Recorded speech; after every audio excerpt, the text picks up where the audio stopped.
मैं अभिषेक उपाध्याय आप सभी का हार्दिक धन्यवाद करता हूं।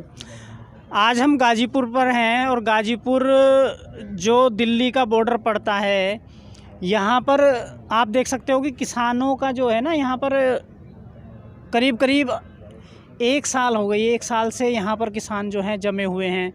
और मैं आपको अपने पीछे गाड़ी है जो कि है तो ट्रैक्टर, लेकिन ट्रैक्टर को एक लग्जरी कॉटेज में, एक मकान में चेंज किया गया है। कैमरामैन से कहूँगा थोड़ा दिखाएंगे। तो किसान जो हैं 1 साल किसानों ने अपना काटा है और बड़े वीआईपी तरीके से, और कहें तो मेहनत से भी, और हर मौसम को सहा है यहाँ पर। अब मेन मकसद जो मेरे यहाँ आने का वो ये है कि इन किसानों ने, जो कि मेरा ये मानना है कि भारत का सबसे बड़ा आंदोलन रहा है, जो सरकार झुकने को तैयार नहीं थी उसको झुकाया था।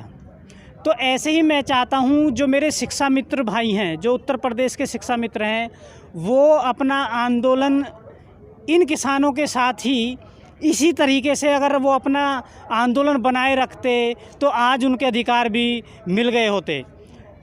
इससे पहले मैं शिक्षा मित्रों को लेकर जो राकेश टिकैत हैं उनसे भी मैं बात कर चुका हूं।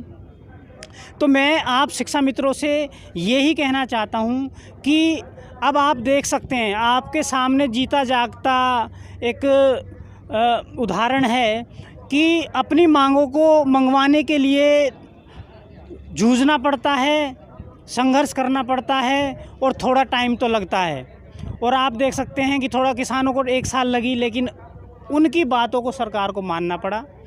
इसी तरह यदि शिक्षा मित्र भी एकजुट होकर अपना आंदोलन चलाएं तो मैं कहता हूं कि ये सरकार आपके सामने झुकेगी और आपकी नौकरी आपको वापस दी जाएगी। और आप एक चीज़ और देखें कि इस आंदोलन को तोड़ने के लिए सरकार ने बहुत सारी कोशिशें की, लेकिन टूटा नहीं। ऐसा ही शिक्षा मित्रों के आंदोलन के समय हुआ था कि शिक्षा मित्रों को बहकाया गया और वादा किया गया जिससे कि वो आंदोलन टूट जाए। और जो शिक्षा मित्र थे वो उस बहकावे में, सरकार के बहकावे में आ गए और उन्होंने अपना आंदोलन बंद कर दिया। आंदोलन बंद करने के बाद क्या हुआ कि शिक्षा मित्रों को उनका अधिकार नहीं दिया गया। अगर वो आंदोलन चलता रहता तो आज से पहले शिक्षा मित्रों को उनका अधिकार मिल गया होता। तो किसी भी सरकार के बहकावे में आए बिना, और जिन लोगों को आप ये समझ रहे हैं कि ये साधु महाराज हैं, कोई फलाना साधु महाराज हैं या कोई नेता हैं जो हमारी बात को ऊपर सरकार तक पहुंचा रहे हैं, मैं कहना चाहता हूं कि ये जितने भी नेता हैं जो आपके टच में हैं और जो साधु महाराज हैं जो कह रहे हैं कि हम आपकी बात को आगे पहुंचा रहे हैं, ये सब इस सरकार के चट्टे बट्टे हैं जो आपके अधिकारों की लड़ाई कभी नहीं लड़ सकते। केवल आपको बहकाया जाता है और उस बहकावे में आप लोग आ जाते हैं, और जिस मजबूती से आपको अपने अधिकार मांगने चाहिए उस मजबूती से आप अपने अधिकार नहीं मांगते हैं।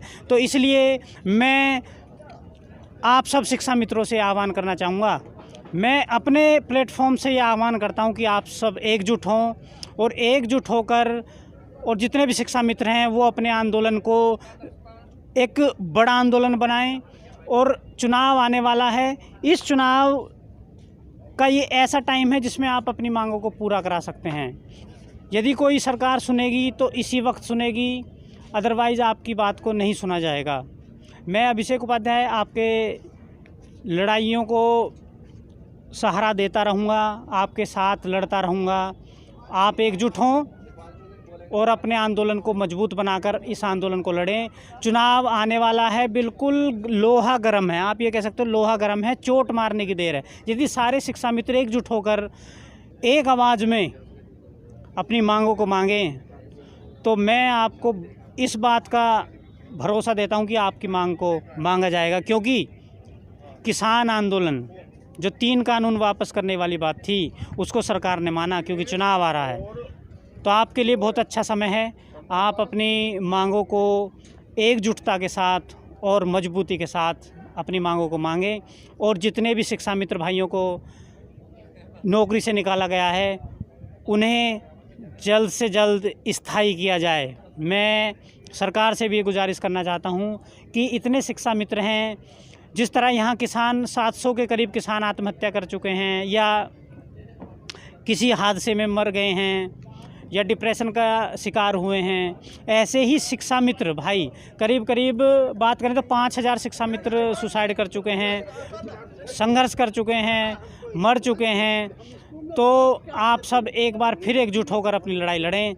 मैं अभिषेक उपाध्याय आप सभी का हार्दिक धन्यवाद करता हूं। धन्यवाद।